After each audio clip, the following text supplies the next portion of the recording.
Good evening and welcome to the Business 7 studio. In tonight's program, we focus on what the central bank, the Bank of Namibia, has to say about the oil and gas sector in Namibia and specifically about the impact it will have on Lüderitz as a town. As usual, we also bring you news from across the African continent. We'll be back right after this. Connection. It's in the human touch, the feeling of belonging. It inspires us and empowers us, creates clarity from complexity. It starts new conversations, unlocks the power of advice, and makes an impact on your life. At Alex Forbes, we pioneer insight to provide you with advice that connects your decisions of today to your impact tomorrow.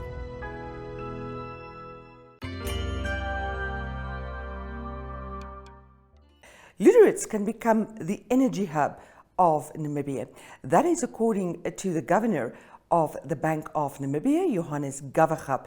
He visited Lüderitz recently to give a talk about the oil and the gas sector and the implications it has for the town, as well as developments in green energy. Let's listen to what he has to say. The oil and gas alone, they said the capital expenditures will be around 10 billion US dollars. That's about 180 billion. And just to give you an sort of a reference point, at the latest budget, our Minister of Finance has tabled a budget of 100 billion for this current financial year. This thing alone will be, in oil and gas, will be 180 billion. So this is something significant that's coming to Lüderitz. And most activities will be concentrated around Lüderitz. I hope this town 60 kilometers from, what's the town 60 kilometers from Lüderitz? Ours, is it ours? Is it not another closer town to Lüderitz apart from ours? Those are towns that definitely, if you look at what's happening in Walvisbaai and Swakopmund, they are busy, it's about 30 Ks, but you see a lot of development that's happening. I wouldn't be surprised if you see ours also benefiting from what's going to happen in Lüderitz. The Hyphen wind and solar energy project is also estimated around 10 billion US dollars, another 180 billion Namibian dollars. That's going to be a 5 gigawatt of renewable capacity. I understand 2 gigawatts will be commissioned by January 2027 and balanced before the end of the decade. Many people said when they decide if they can commercially extract oil and gas, and that could happen anything that I understand between 29 and 2030. To construct those oil fields, they'll need about 15,000 construction workers. And they'll take 4 years to construct that. Many people are saying maybe in 26, 27, this is where you get a final investment decision. And for 4 years, if it is 26, 29, 2030, you could see the first oil flowing in the country, provided they can extract that commercially. So that's going to be, in the end, 3,000 permanent jobs. So those people who need housing, those people need children, schools, hospitals, energy. Currently, we need, if we don't have Namibians, we look at Qatar. You know that Qatar has got about 400,000 Qataris. And there are currently 3 million people in Qatar. And what they have realized is that we are only 400,000. We've got all these endowments of natural resources. We don't have the skills. And they have decided we're going to get the best skills from the world to come and help develop our country. We're going to get the best skills to transfer skills. We're going to make a distinction between citizens and residents. So the 400,000 Qataris are serious citizens. The rest of the people that are helping us, they make good money. They are residents. This is how some people manage that. So we probably have to start looking at immigration laws. If oil and gas comes, if we don't have the skills, that we have got flexible approaches, how we can attract skills without disadvantaging Namibians. That can be done. 30% SMEs and local companies, 20% youth participation, and salaries in the oil and gas industry is a big, big issue that we'll see. So these discoveries and developments in the Klaras region and Lüderitz will attract and lead to immigration into the region and Lüderitz. So you know better than I do about the expansion of the town of Lüderitz that's being planned. As a positive and important first step, the town council has developed a plan to expand the townland area of Lüderitz in 6 phases. However, a number of challenges will collectively need to be addressed, including existing mining licenses and EPL allocations, delaying the urban expansion.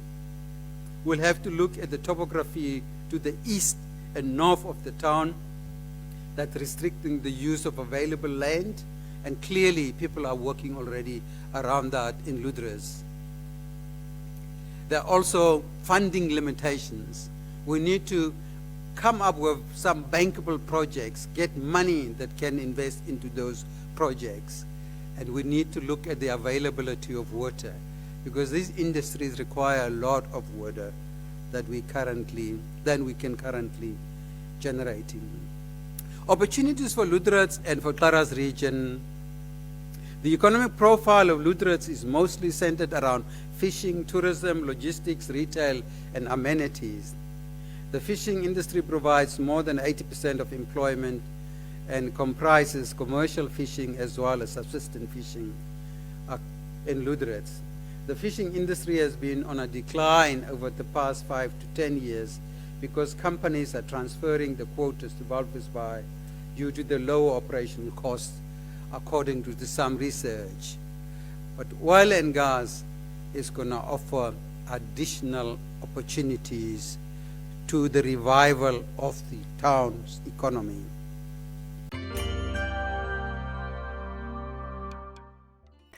Two of the controversial talking points currently in Namibia is the fact that Namibia only has a 10% carried interest in the EPLs offshore Namibia, where they're hunting for oil and gas. Bank of Namibia Governor Johannes Gavagap explains why and also comments on whether Namibia is considering delinking from the South African rand. Do we value our natural resources that we only own about 10%? So 10% is carried interest. So currently our oil company, Namcor, owns about 10% in most of these blocks. Are we comfortable with that 10%, or should we go to a 70% like other countries? You could probably. Theoretically you could, but you need to fund your 70% and 71%. So there are 2 streams that you normally have as a country, 2 regimes. The first regime is what Angola did, what Nigeria has done, and what other countries have done. They own 70, 80% of the oil fields. So if you can find the money, you can probably do that.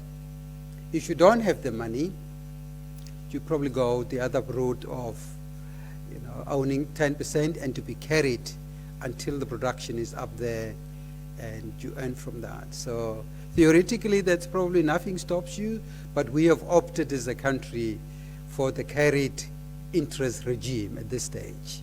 That's why we own only 10%. So your question is valid. Is it right? Is it wrong? That's everybody's guess. So if we believe we could put in, because we got a presentation the other day and it costs about $120 million just to drill one well. So if you know $120 million not Namibian dollars, because if you think you can find that money to do that, take that risk, because you drill, it doesn't say you are guaranteed of success. So how many wells did we have that were dried in the past until we got to the latest? So So had we had that money, we could have funded or mobilized that money and come in and drill that one. We could probably have owned the 70–80% of that resource. But we have opted and said, oil majors, Total Energy, Shell, here are EPLs, come into our country, carry us for 10%. What you lose while you are drilling, it's up to you. We don't carry anything. So that's the route we have taken as a nation. So, is it right? Is it wrong? Only time will tell. But all I know is we didn't have the money to drill and to do appraisal drilling. Because you drill and then your next step is you do need to do appraisal drilling. After you have done appraisal drilling, you also need to go and spend money to see whether you can flow the well. Because this well that we are talking is offshore and it's about 6 kilometers below the water. So it doesn't say because you found the well that we're going to develop this thing. Can you take it out commercially, sell it, and make money out of that? So, Mr. Governor, it's a very good question. I don't know, to be honest with you, whether it's right or wrong. Only time will tell, but we've opted for the carried entries regime at this stage. The second question that you have got is, do we think about a delinking given the changes and the volatility that you said it's happening in the currency? You know, as a central bank governor, I've got a responsibility to be responsible. So at this stage, the benefits of that agreement that we have got is outweighing the cost. What will happen in future? Clearly, if the economic structure of the country changes, if the trading benefits that we have got from the arrangement is diverging, if there are monetary policy implications of this changing structure, we'll have to pause and say, what are the implications of all these for the exchange rate regime choice that we have got? It will be stupid not to ask that question. But at this point in time, there is no thinking about delinking from the current arrangement.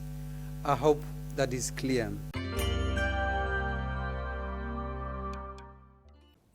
Lüderitz is ready should the findings of gas and oil offshore Namibia prove to be commercially viable. That is according to the CEO of the Lüderitz Waterfront Development, Samuel Fliksman. He spoke at the recent speech of Bonn Governor Johannes Gavagap in Lüderitz. Way before the discovery of oil and gas, and also way before green hydrogen was brought into the picture, about 10 years ago, the Lüderitz Waterfront Development Company, which is a state-owned company, did certain things, I think, to ensure that we are prepared in any event, because we always believe that Lüderitz will rise again. So we are busy planning to build a hotel this year still. It's the first hotel to be built since 1998. A Seaview hotel with a private partner. We are also, of course, engaged with private partners to set up 150-bed private hospital on the land that we own. We are rolling out very soon infrastructure to provide offices, because there is already now there is a crisis in this town. So we are already addressing that. But certainly, and of course apartments, Seaview apartments, because the middle class and up, they have a big challenge in terms of finding accommodation. So those issues we are addressing. As you may realize, of course, government has allocated 88 million for the current financial year to the Lüderitz Waterfront. It's the highest amount in any financial year that has ever been allocated to the Lüderitz Waterfront. That will enable us to complete this particular development, this building, the transformation of the old power station. Certainly 10 years ago, we approached government as part of the submission also to ask government to include, as part of this development, to include a university. So NAST is already here. They did some bridge courses for those students who couldn't make it to university. And we're spending money already. Almost 50% of this large building consists of a university. So what I'm trying to say, of course, issues of restaurants and things like that, we have been able to address that, and we will continue, I think, to address infrastructural backlog that is here in town with the support of government. So people continue to come to Lüderitz for leisure, for business, for education, for culture. The town never had even conference facilities, which we have built. And just about, as I conclude, Mr. Gavahab, is that just in 2 weeks' time, we are going to host oil and gas in this very room. Had we not created this facility, Lüderitz would not have been a destination to host this thing.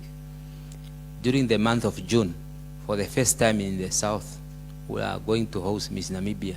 Every day, you make choices that make you legendary. Journey together with us on the path to securing your legacy as a member of the League of Legends. With the Select Platinum Bundle Fee Premium Bank offering, you will access tools that will enable you to thrive. If you earn 850,000 Namibian dollars per annum or more, you can apply for this offering today via bankventug.com.na for only 447 Namibian dollars per month. Bank Ventug, a member of Capricorn Group. A virus, illegal mining, and climate change are threatening the livelihoods of many small-scale farmers in Ghana when it comes to cocoa production. Reuters has filed this report. Janet Jamfi's farm was once covered with nearly 6,000 cocoa trees. Today, less than a dozen remain, replaced by cyanide-tainted pools of waste water. Across Ghana, cocoa plantations are seeding ground to illegal gold miners, known locally as galamsey. That's one factor that's contributing to catastrophic harvests this year, driving up the price of chocolate worldwide. But for Jamfi, who has 4 children to support, there is a more immediate, painful impact. We were all surviving on this as livelihood. It's not as if there's another livelihood anywhere that I can rely on. No, I've no source of income anywhere. Ghana's Cocoa Marketing Board, COCOBOD, has said it has no up-to-date data on the scale of destruction wrought by galamsey. But its communications director, Fifi Boafo, said the impact from the number of farms being destroyed was enormous.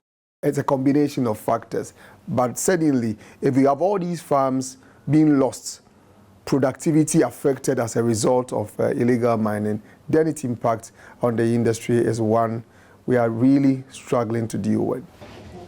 Ghana and neighbouring Ivory Coast are the undisputed powerhouses of cocoa, accounting for over 60% of global supply. So when their harvests suffer, prices rise. Easter shoppers in the US are finding chocolate on store shelves is over 10% more expensive than a year ago, according to data from research firm Nielsen IQ. Chocolate makers tend to hedge cocoa purchases months in advance. That means, analysts say, the true impact will only really hit consumers later this year.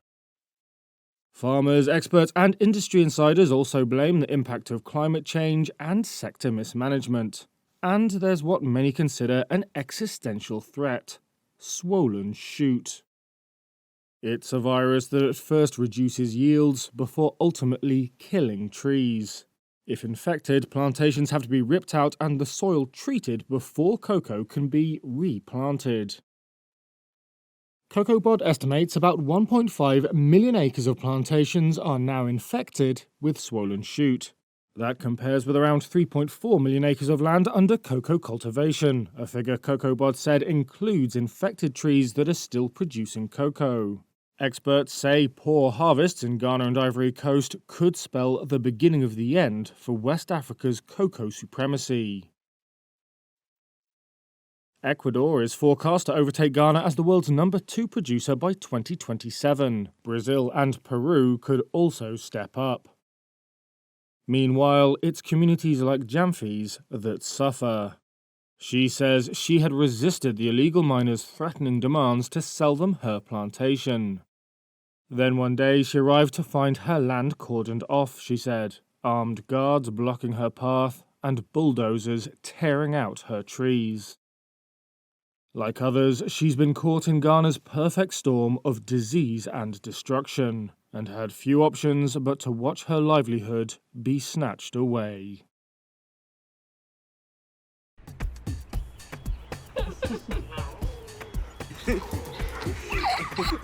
Let me show you something.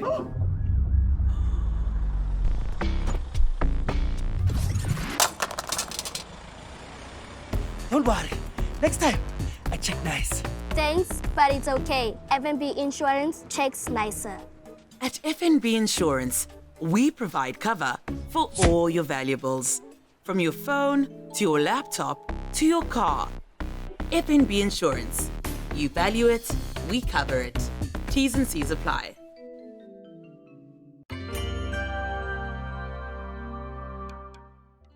That's it for Business 7 for this week. We look forward to having you in the studio again next week. We're playing out with a video from the International Monetary Fund, the IMF. It's all about artificial intelligence, or AI, and the impact it will have on labor. Until next time, goodbye. When artificial intelligence takes your job, the revolutionary technology can increase productivity, boost economic growth, and lift incomes.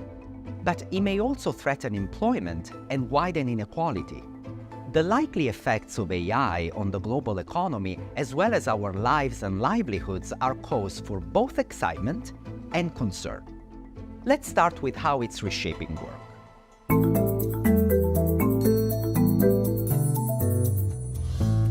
IMF research shows that almost 40% of jobs worldwide could be affected by AI.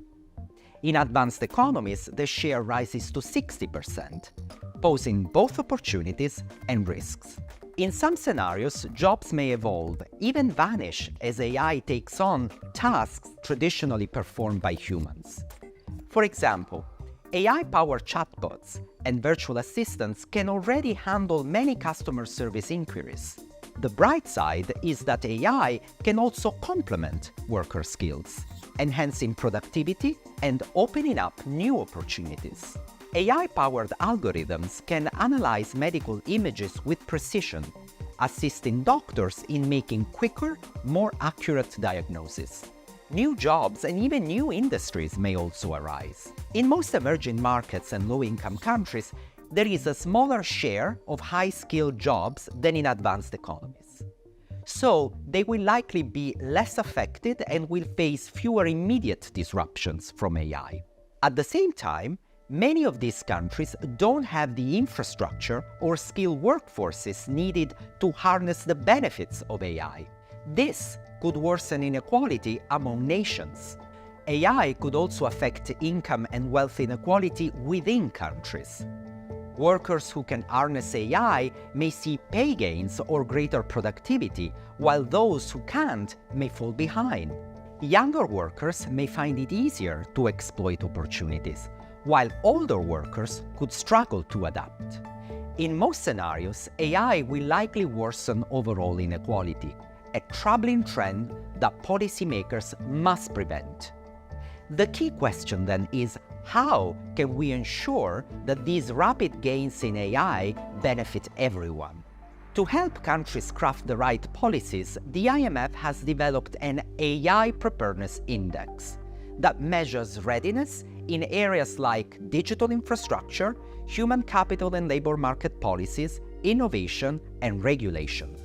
It shows that wealthier economies like Singapore, the US, and Denmark tend to be better equipped for AI adoption than low-income countries. Advanced economies should expand social safety nets, invest in training workers, and prioritize AI innovation and integration. They also need to strengthen regulation to protect people from excessive risks and abuses and build trust in these technologies.